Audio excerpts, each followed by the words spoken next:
And the format today is going to be a few questions from me for the first 20, 25 minutes. And then, of course, I'll open the floor to questions from all of you and from the media. Jimmy, thank you very much. Thank you. I thank all the friends who come here, especially Cardinal and Martin. But your presence make me very nervous. I'm not gonna look at your side. And Cardinal then gave a warning to Jimmy Lai, make sure you don't fall asleep. So I think, yes.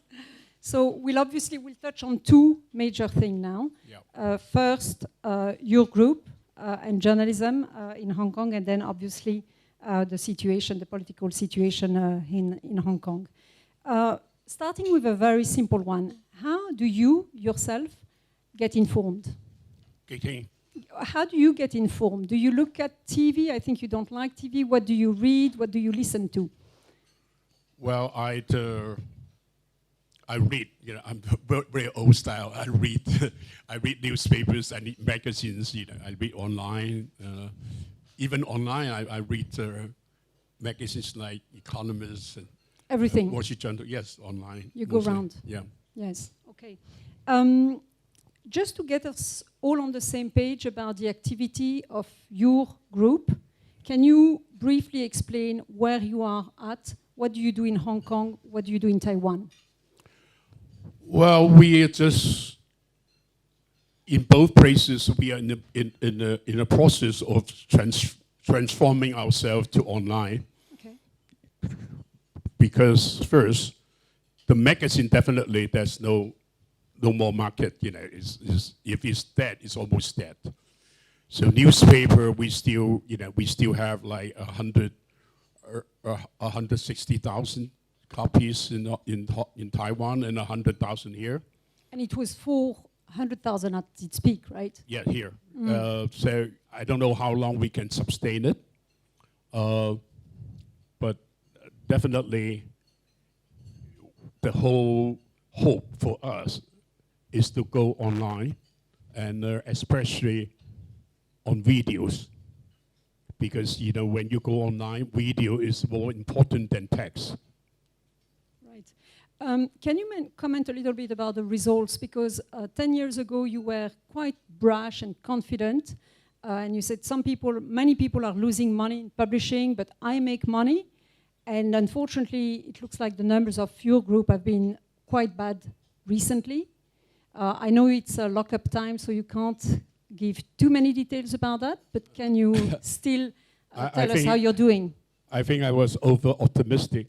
Mm-hmm. You know, we lost a lot of money recently also, but we also is going into subscription. Yeah. I think this is the only model for media to survive. We just start the subscription process. In Taiwan, we have now over 2.5 million subscribers and 3 million here. Are they paying already? No, they're not yet, but eventually they will have to. We have to get them used to it first. But if we have 3 million here and 2.5, eventually there will be 3 million also in Taiwan, I think. So even half of them stay with us, paying. We are sure we will survive. And that's very important for us. Yeah. Because we have a very serious embargo, advertisement embargo here. Especially we have the former governor, the governor of Hong Kong every day counting our advertisement and say that who the hell is advertising in Apple Daily. But yeah, I was going to ask your comment about the fact that a former chief executive apparently pays a lot of attention to everything you write. In a very funny way, it helps. Because he reminds people that we have no advertisement. The only way we can survive is subscription. So people will draw to the attention of our, the only way we can survive. And I think people are, finding it very empathetic to us. So, I think that's why we have 3 million, subscribers up to now. So thank you, CY Leung, for his help to your campaign. Well, sometimes wishes people can do something good. About the audience of your magazine and publications. Who are they? Is it the middle class? Are you managing to reach the younger generation? Well, if you have in a place like 7 million people, you have 3 million subscribers. Mm-hmm. Yeah, it's enormous. Almost everybody. I know. You know, it's yes. not just a section of people. It's almost like everybody. But it's very difficult to please and to be of interest and relevant to everybody. Well, I think our content is rich enough. You know, we will have to improve our content. You know, what we do, if we have subscription, we are not going to lose money. The money we make in the subscription, we will invest more in the content. And that's the only way to make our content more substantial and rich. So, because people, a lot of those media are retreating. They're cutting courses and all that. If we can afford to increase our resources, we have upper hand. We have the competitive, advantage there. Yeah, you use also, you employ a lot of young journalists, and they are young journalists that in this club we would also like to invite. But of course, considering the cost and considering the fact that they very poorly paid, and it's not a blame to you in particular, but in general, it's very difficult. I mean, do you have any comment? How can you have and wish for a quality media when the it's not the student, when the young journalists who are working for an organization are paid like $10,000 to $12,000 a month? Well, I think the share value is very important, because we don't have censorship ourselves. We don't have self-censorship. Mm-hmm. So, people work in our organization, they can say, they can write the truth, what they feel. And that's worth. That's very important, Yes, because in other media, under the self-censorship, you have a lot of what you write cross or amended or corrected, So I think this is very important to have the freedom to write what you feel. Mm-hmm. And I think this share value to do the right thing, to be the opposition voice in Hong Kong, even in Taiwan, because in Taiwan, you almost have a near monopoly by the Chinese control media, because all the media are owned by tycoons. Mm-hmm. They have business in Taiwan, and those tycoons, they buy up all the media, which is a very easy way to get favor from the Chinese government for business deals. Yeah. So if you go to Taiwan, you switch the TV, or you hold up a newspaper. They are almost like Not the Global Times. the people's time. Really? Yeah, it's very pro-China. How would you define the mission of your publication and of your group? I think you said recently on a video on Apple Daily that once Tiananmen would be vindicated, there would be no more room for Apple Daily or something along this line. Is your mission along this line, bring democracy and then you can pack and rest? I think it's more a responsibility than a mission. When you're a lone voice here, which is the opposition voice, I can't shirk the responsibility to stand for, to do what is right for the society. If there are 5 or 6 other opposition newspaper or media, we don't have the responsibility like we have now. We have to, no matter how difficult, we have to hold up, because there's no alternative. And that's a great responsibility. Actually, since mentioned the history as well, and Tiananmen, we're reaching the anniversary, the 30th anniversary. Can you say a few words of the impact that this event had on you at the time? You mean the June 4th? Yes. Well, the June 4th actually is very important for myself, for Apple Daily, for the whole, our whole media group. Without the June 4th, I would still be a businessman, making money, doesn't care about anything, democracy or anything. Oh, so it was your wake-up just call. because of June 4th, it really woke me up, and seeing that maybe there's something we should do. As a young man at that time, I was a young man. I'm an old man now after 30 years. So I was a lot more optimistic at that time that I thought with the June 4th, China has to open up inevitably, but I was so wrong. But once I stumbled into it, like I said, I felt the responsibility. And once I had the responsibility, I also had feel the meaning in my life. Fighting for something, which is very meaningful for my life. It's more meaningful just being a businessman. Sure. Thank God that I stumbled into it. Now we'll move to Hong Kong situation on a more. Okay. Hong Kong is soon halfway through the 50 years until 2047, and democracy that is promised in the basic law seems very far off reach. What has gone so wrong? Communist China. But it was there already. You're dealing with devil. It's always wrong. It's China. What's wrong is China, because they promise everything, but they do nothing. They're shameless in backtracking on all their promises. They have no sense of law. They don't care. Like this futures law, chiefest law. They don't care. They just, whatever they want to do, they step on us. Precisely, we cannot avoid discussing the extradition law. Can you tell us, in your view, how serious it is? Oh, this is very serious. It is the last straw on the back of the camel of our one country, two system.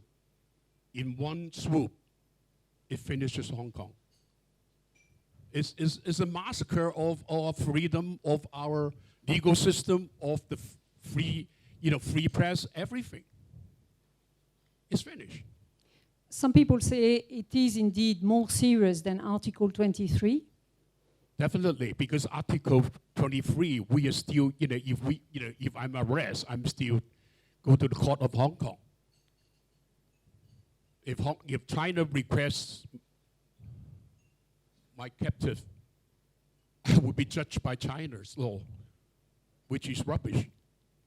Whatever they say is it, So, it's, yes, I think it's a lot worse than the 23 ordinance. And in which sectors we've heard the business community speaking out a bit, louder than usual. Are they the number one potential victims of this law, do you think? Well, I just heard that, one organization, I can't say which because, I promised not to say it, they had recently a survey on the businessmen on the futures law. 90% of the business are against it.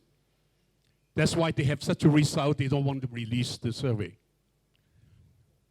You have to understand, doing business in China, corruption is necessary. Let me put you in the perspective. In the 70s, we have ICAC.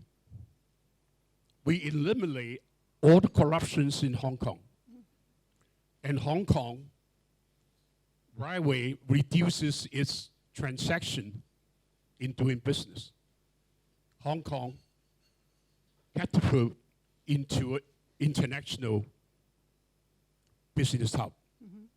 So corruption was bad for Hong Kong. But corruption is necessary in China. When you don't have a rule of law to protect you, what can protect you?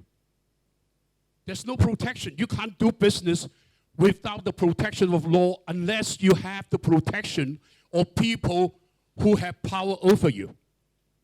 So if you need protection of the power over you to do business, You got to pay for the protection free. Well, those guys who protect you won't do it for free. If you have to pay for them to protect you, that's corruption.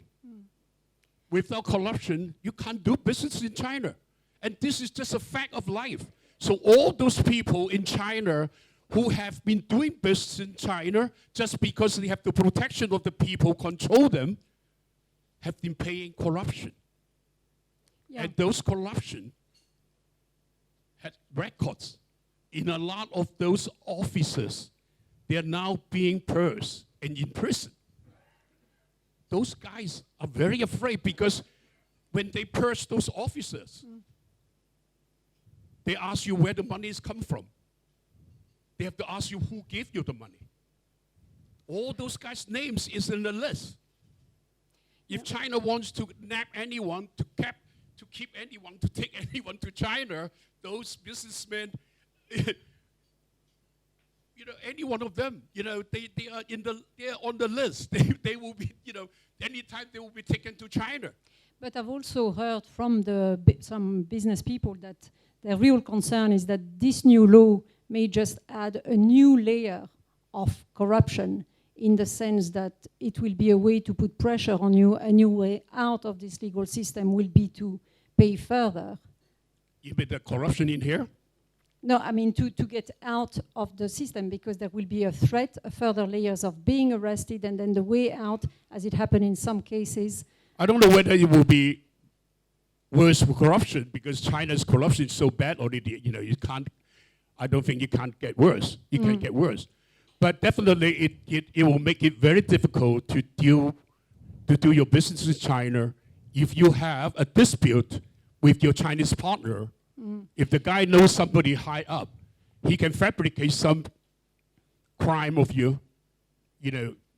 Like you don't comply by the contract. You do this and all that. So you just can't offend those guys who have the dispute with you in China if you're doing business. Anytime you do that, they will have the friend nab you from Hong Kong. The chief executive, Carrie Lam, she just said that the media were not doing their work very well in explaining this, hence the misunderstanding and the misperception about this new law, which, as she says, is just to address a loophole. What does your group and your publication do? I don't think not just the media has explained it very well. I think the whole world is responding it and explaining it very well.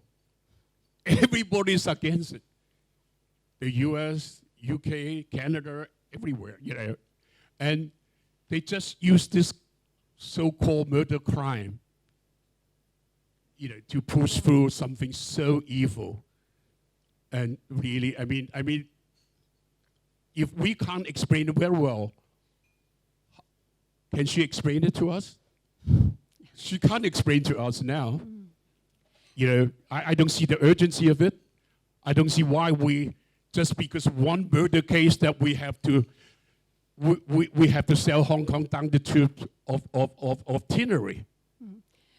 Ronnie Tong, who was our guest here not so long ago, just 2 weeks, I think, said that in his view, Lam Wangqi, who left to Taiwan because he said he was feeling under threat if this new law was passed, was mistaken, and he had no reason to feel at risk. You probably don't share this view, right? I don't think there will be one Lam Wangqi. There will be a lot more, maybe millions on Hong Kong. I think the migration trend is starting now. I think, that with this fugitive law, Hong Kong is finished. Do you feel at risk personally, and are you considering a plan B for you? Well, I can't live. I'm the head of opposition media. The caption cannot jump ship. I have to sing with the ship. If I do that, I think even my wife will despise me. She would not, So, I won't be worth her love. You seem to indeed have a very... You know my wife very well. Yes, So. yes, she's an amazing woman, Teresa, yeah. You seem to have a very thick skin and be incredible. Well, you talk about Ronnie Chan. This guy can talk anything. Because once you lose your moral compass, there's no, there's no limit how deep you can fall as a person. This guy, I can't understand him. I really can't understand him. I hope he doesn't have a mirror at home that he has to face himself every day. Yeah. But yourself, indeed, you have a thick skin and you seem to be incredibly resilient. I remember being in contact with you after you were splashed with a bucket of fresh, disgusting intestine or something, and you seem unmoved, and you said it was a non-event for you. Do you ever get tired of this never-ending struggle? No, I never thought about, checking. I never thought about, that never crossed my mind, just because, as I said, taking responsibility to be an opposition voice, you're taking a big responsibility for Hong Kong. And that responsibility actually made me very happy because it makes my life meaningful. It makes the whole fight very meaningful for me. I just think that taking the responsibility is one step to meaning in life.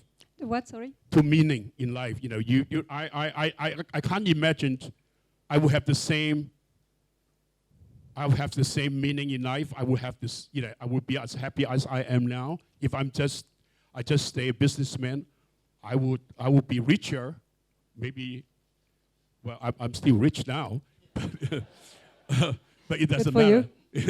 It doesn't matter. I mean, what matters at the end is are you doing something, right? I think that's very important.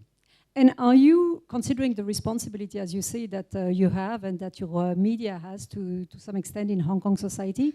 Are you planning a succession of some kind? Are your children interested? Planning what?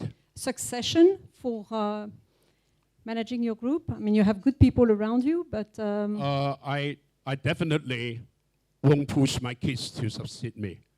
You will or you won't? I won't. You because, won't. They have their own life. What I want to do doesn't mean that they want to do the same thing. It's just unfair. Mm-hmm. I'm still young. I'm 70. Hopefully, I still have 20 years. In 20 years, Malaysia has a 93 years old we hope prime that minister. China will change. Yeah, if not, I'm sure there are people who can succeed. So you hoping to see the changes in China before you give up? Yes, I said it for so many years, and I've been wrong. So I have to keep on saying it. Wonderful. A very last small question. You mentioned before you haven't talked in the last almost 10 years, and as I said, we've asked you many times if you would give us the pleasure of joining us. What made you decide to finally talk today? Is it the urgency of the situation? Well, I just think that it's better for me to keep a lower profile. You can never be a low profile because I'm in media business. I long determined that if I can keep the media going, that is good enough for me. If I can keep supporting the democratic movement financially, that is also good enough for me. So if I can still continue to do these two things, and I want to keep doing it without more pressure. And that's why I prefer a lower profile. But this time, because the fugitive law, and because you're just going to be retired. Oh, thank you so much. So I think I have obligation to come here and talk. Thank you very much. Okay, thank you very much, Jimmy Lai. We'll open the floor to question, and I would love to first offer the mic to the other two evils in the room. if they want to just comment or say something or some words to Jimmy. Cardinal Zen, no, you don't want to speak. Martin, you're a lawyer. I promised Jimmy I won't ask him any questions. Oh, you did. So you can make just comments then. We had dinner last night. He promised. Okay, so I will take questions from the floor. Please identify yourself. I would like to give priority to the journalists in the room. Yes, and please identify yourself over there. Thank you. Hi, Jimmy. Gavin McDougall. I'm a FCC member and with the Australian Consulate General in Hong Kong. You openly take the stance of being opposition media, not even pretending to be independent. I'm wondering what role you think, since you mentioned you're going down with the ship, I'm wondering what role you think some of the independent media that has appeared over the last few years is playing in Hong Kong in terms of maintaining a point of view or keeping open that area of freedom of the press? I just don't know how many independent media we have. Mostly has gone into self-censorship. So when I said that we are opposition media, not independent because we have to be on the other side countering this trend of self-censorship to keep a voice there which is a space for people's voice.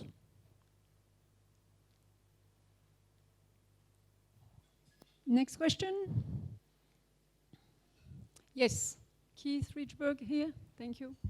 Hi, Keith Richburg from Hong Kong University Journalism, Sure. former Washington Post correspondent. Could you give us your assessment of the current chief executive, Carrie Lam, how you think she's doing, and look into your crystal ball. Is the former chief executive, C.Y. Leung, what's he up to? Is he trying to run again for his old job? How do you be a political handicapper for us here? Well, I think the former chief executive looks like an angel compared to Carrie Lam now.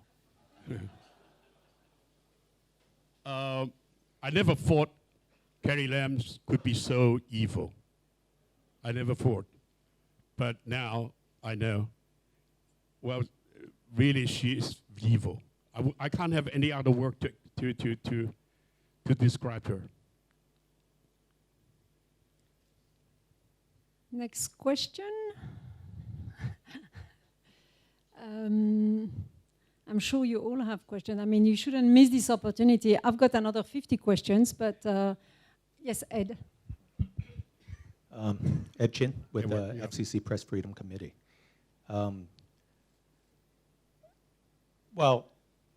Jimmy, let's say Carrie Lam can also say she is being held at gunpoint by the CCP to say this and that, right? And do you think we could have miracle? I know, like when you started Next Magazine first, back in the early 90s, Hong Kong we had over 1 million people came out. Do you think if we have like 1.3 million people come out this time, we could change? Well, I Our don't fate. want to sound.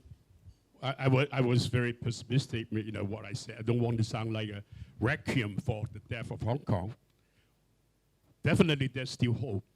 If we Hong Kong people can be brave enough and come out to protest.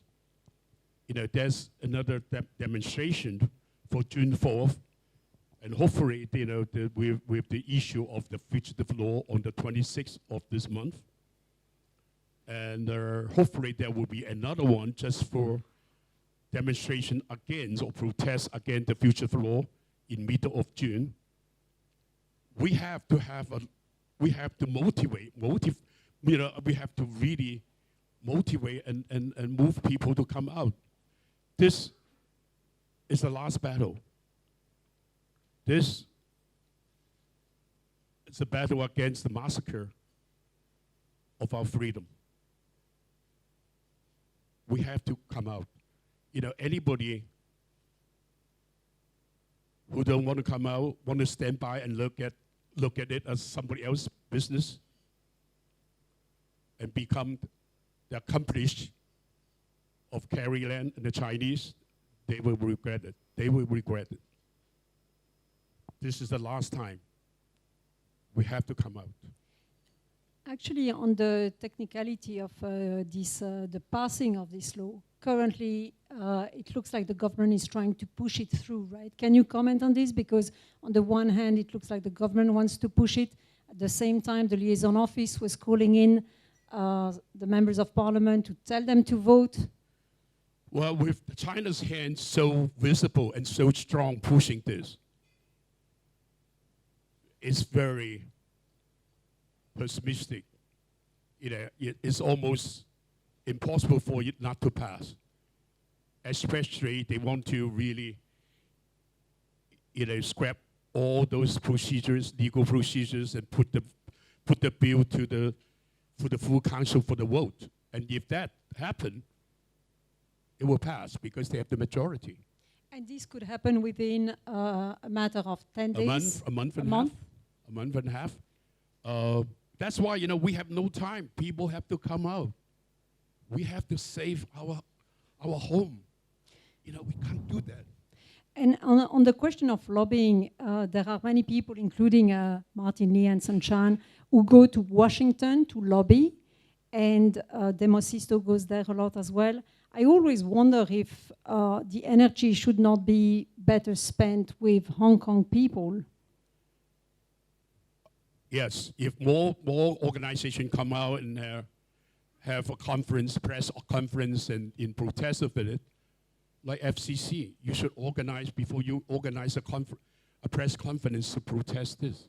Well, we don't, we are journalists and foreign journalists, so we keep a neutral stance, but we have organized a debate. This concerns with journalists, because journalists working here in future will be accused of libel. How? Because what you write. Because, this concerns with every journalist. And that's why I just heard that, Washington Post is re-establishing their bureau here. This is the wrong time. This is about time that all the news bureaus should leave. Otherwise, you will be arrested by the accusation of libel. You want them here to cover it, though? Pardon me? We need to be here to cover it. We need to be here to cover it, yes. But then you have to be strong and protest. We are concerned with this. We are, sorry? We are very concerned with this as a journalist. Yeah. This is the massacre of journalism. Last battle of Hong Kong and the massacre of journalism. That sounds pretty grim, dim. Yes, this gentleman here, and then a question from the left, the next one. Thank you. Jimmy, it's David Yes, Webb. David. Hello. Hello. Terry Gu of Foxconn and Honhai Precision is running, or has said he will run, for president in Taiwan. If he succeeds, given that his group is heavily invested in the mainland, has over 1 million employees in the mainland, are you concerned that he will seek unification of Taiwan with the mainland, and what would you do to oppose that? I just can't see somebody who has more than 1 million workers in China can become a president of Taiwan, always at the mercy of the Chinese. I can't see it. If the Taiwanese elect him, they deserve him. This is crazy. This is very crazy. Have you ever seen a businessman who has business in China come out and protest, come out and try to fight for the freedom of Hong Kong? Only after he stole it, yes. Not even then. He might have another opportunity to do business again. So how can you do that? So I don't think he has a chance. If he really got elected, the Taiwanese deserve him. I have nothing to say if that's going to happen. Because he's first one who said that he can accept one country, two system after seeing one country system has happened here. Of course, later he backtracked on it. But this guy's crazy. I just hope that, but he's not doing as well as he hoped he was. That's still hope. I don't think he will have a chance. But hard to say, because Taiwan has suffered over 20 years of economic difficulties. A lot of people just don't care as long as they have a better life. And that's the fear. That's the fear. Actually, do you know about how the other big tycoons of Hong Kong feel about that? Because they have been summoned before. They were summoned just before the umbrella movement in Beijing. Big tycoons feel about what? About the extradition law. About the extradition law. Oh, like Li Ka-shing. I'm sure. I'm sure they're scared shitless. Sorry? They're scared shitless. Oh, okay. Excuse my French. I'm sure. I am very sure. These guys, they deal with the big shots. A lot of them has fallen and in jail. The big shots. I guarantee their names are in the list of those confessions. I can't imagine those big shots here. Those, they could do such a big business without paying protection money or corruption. Impossible. If they have done that, they should be afraid. I'm sure if the law passed, you see a lot of big shots leave Hong Kong immediately. Where will they go to, according to Canada? you? Singapore? Singapore? Well, they're so rich, they can go anywhere. Australia? Even US. Next question, thank you. Nobody can hear you.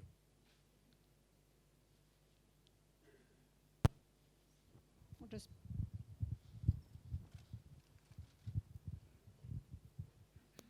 otherwise, I'll repeat if we don't. Thank you. Amu Kanampally from AFP. What role do you think the business community can play in Hong Kong? The city is a center for international finance.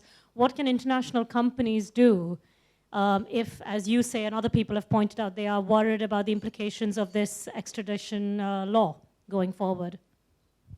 Well, what they can do is to come out now and protest about this features of law, but they're not doing so.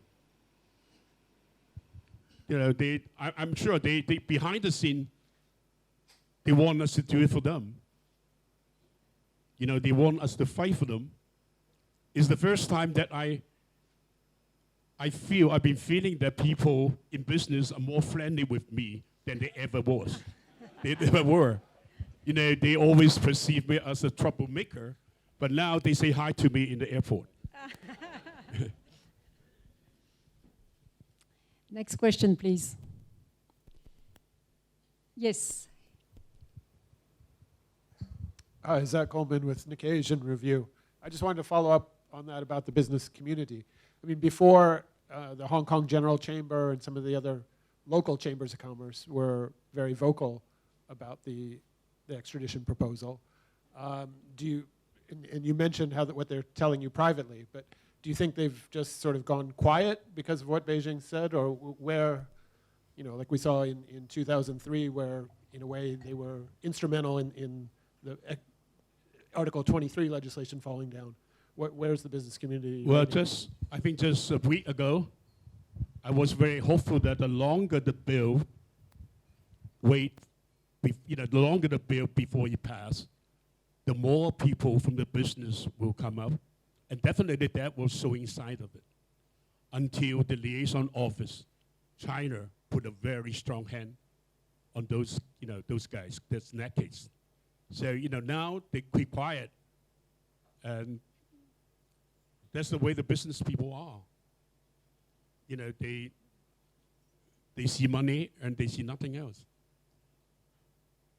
And Next question here. The gentleman here and then the lady at the back. Okay, the lady at the back first.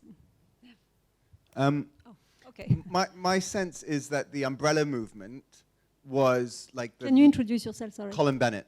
So my sense was the umbrella movement was like the Hong Kong people's last push. And then since then, people have kind of given up, like, because China's, you can't win. Do you have any comment on that? You're definitely right. You know, after the umbrella movement, people really felt very disappointed,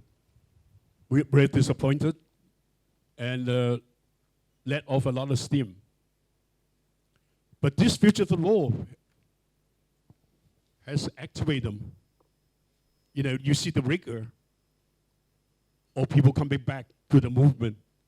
You know, I give you an example. I was having dinner with the democratic, pan-democratic people. Recently, they raised money. The amount they raised in one day is more than they raised in 5 days in the past. So we can see people are coming back, are agitated by the whole fugitive law. If I can just follow up on this, Jimmy, this is what you see, and it is what you hope, I guess. But obviously, do you agree that if Hong Kong people do not show up their opposition to this law in a very strong way, it will be a signal that as... Or even a lot of people show up, it doesn't mean that the law will not get passed. Mm-hmm. But if we show up, the fight has to go on. We will not give up just because the bill get passed. We will not. Maybe we will never win. Maybe we will just sink with the ship. But we have to fight while sinking. Because also when we listen to you and to people who are very strongly against it, we assume that the law will be used at its worst, whereas when you listen to people who are in favor of this law, they will tell you that it's not in the Chinese interest to overuse it, to abuse it, that the first cases will be under enormous scrutiny, hence we may be worried for nothing, because it's not in China's interest to abuse this law. It depends on what kind of interest. For Xi Jinping, the greatest interest is political, not economical. The law is like like a curse on people's life. It's not a life above your head. Just get people frightened and become subservient. Because Xi Jinping cannot stand the one country, two system, cannot stand a Hong Kong which is not totally subservient. He cannot stand the opposition voice. Do you never think, looking back, that there was possibly a missed opportunity in 2014?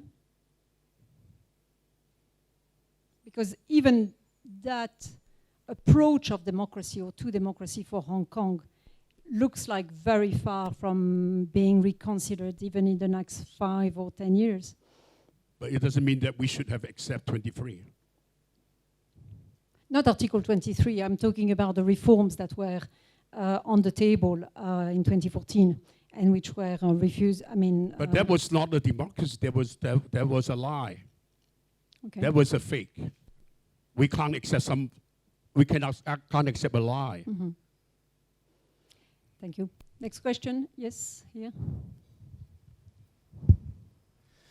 Paul Christensen. I'm not a journalist, but I am a patron of the Hong Kong Free Press. I'd like to come back to the question of overseas businesses and international businesses. And you said that you didn't feel they were doing anything, but I noticed today, for example, on the front page of the South China Morning Post, our ex-president, Tara Joseph of AmCham, was quite vocal on behalf of American businesses.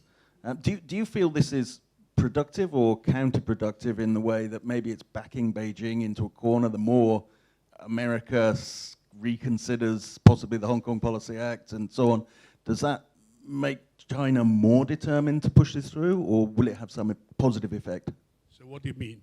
What do you think? You think we should always follow China and be subservient? Whatever he says, we say, okay, sir, and then we will have a better life? We never fight?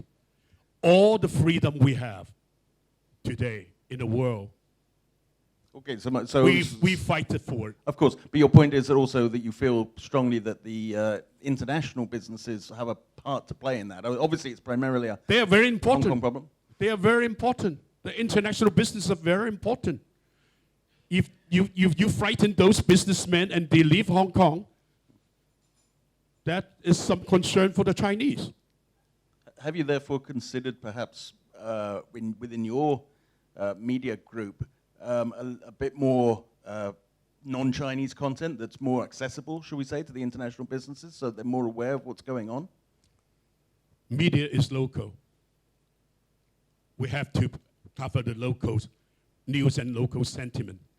Of course, but what I essentially mean is, have you considered having a stronger English language output which would be more accessible to international businesses to make them more aware of the problems? Unless we change it to English. They can be done in We parallel. can't do it. No? It's too small a community for us to survive. Actually, it's a side question that I had thought of before, because a long time ago you said that you did not want to go into English because you're Chinese, etc. Do you think that with all the new technology, including incredible progress in instant translation already orally, you could, for very little money, have an Apple Daily in English? No, it cannot survive. It would not work? No, you cannot work. It won't work. Well, but you're a trial and error person. Even Morning Post is not working. Even Morning Post is not working. It's very small, distribution. No, it won't work. But I'm not worried about the international business, because you have a lot of international media covering it, and most of them are not independent. They're not pro-Chinese. I mean, they're not pro-China. A lot of them are independent. The Wall Street Journal, New York Times, FT, all that are independent. I'm not worried about this, because you cannot buy those guys up. It's the local newspaper that I worry about. Yeah. But people like me, when you don't have an assistant translating for you the newspaper, I'd be very keen to know a bit more of what is in the... Yeah. Anyway, that technology may be there soon. Next question, we still have time for one or two. Keith, a second one for you. Pardon me for a second question. Thank you. Because I teach now journalism students. What would you say to young people now who are asking the question, should they go into journalism? Is there a future for journalism in Hong Kong, given how pessimistic you just sounded? It's very risky business. It becomes more and more risky. But on the other hand, if you become a journalist now, you know that you're fighting for society, which is worth fighting for. And that has a lot to give you as a person, the dignity, the pride, and the reason to live. I think that is very important. Inspiring words to repeat to your students, Keith. Do we have one last question, maybe from the media there? No? Okay, one more from Ed. And then, thank you. Some finance people, Jimmy, is also thinking that because the CCP is so forward-looking, because of this US-China trade war going on, they suddenly come up with this extradition amendment thing. So Carrie Lam is being held at gunpoint to execute this. Now, the question is, if this is the case, do you think a lot of U.S. corporations will be leaving, and then it's also targeting U.S. expatriates, EU, whatever? Mark Simon will be in danger too, like he is a U.S. citizen. Well, definitely after the fugitive law passed, a lot will change. A lot of businessmen will move their headquarters from Hong Kong. Yes. Yes, people who deal with China in future will be a lot more careful. Definitely, because you don't know when they're going to fabricate something against you. Not just because of crime, not just because, of some monetary benefits. Some people just libel you. Anything can happen. Just like anything can happen in China with the Chinese law. Our law will be absolutely crippled after the future law here. No. The legal system will be crippled. To open up on the last question, unless there was one there, okay, and then I'll ask my last question after this. Gentleman from THK. Okay, a quick one. I'm Houghton Lee, a member here. Now, given your experience of doing business in Taiwan for so many years, and given the newly passed the Taiwan Assurance Act at the it still have to pass the Senate, but we assume it will be done. Do you think Taiwan is capable of replacing Hong Kong? In what way replacing Hong Kong? In terms of business, say business in general, with the American corporation move to Taiwan, if they decide to get out of Hong Kong because of the extradition law? Well, definitely, the U.S. is taking more serious with Taiwan's status because Taiwan can be a very strong leverage against China, and which is to the Americans' interest. With a better security, definitely Taiwan is positioned for better business environment. But it all has to depend on how open China's market is.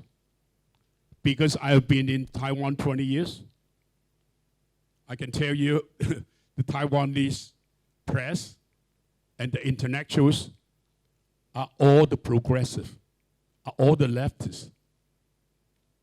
They don't know the benefits of a free market. This is the problem. It's almost like India.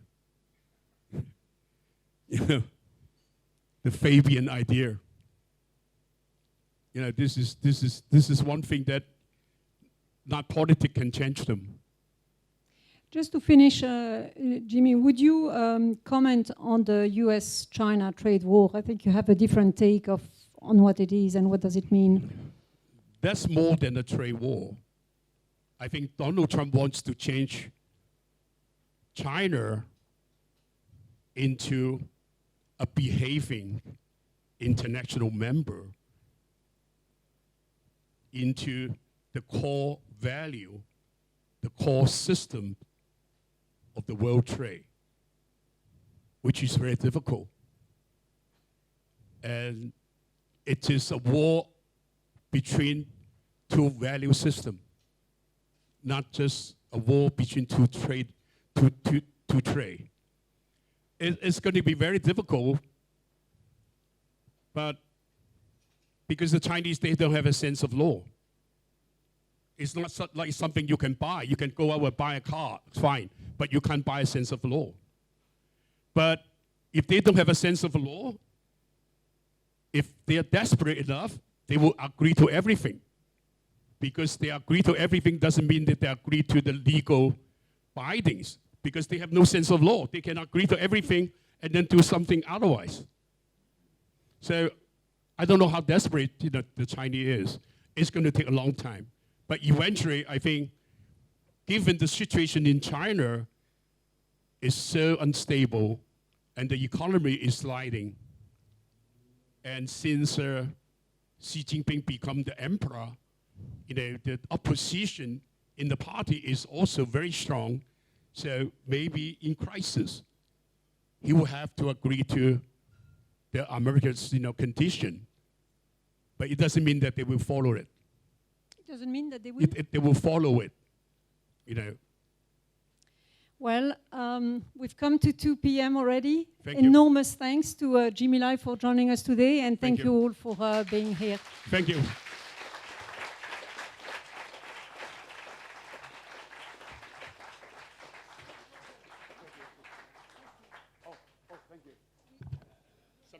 We didn't give you a tie because you never wear a tie, but yeah, little mug.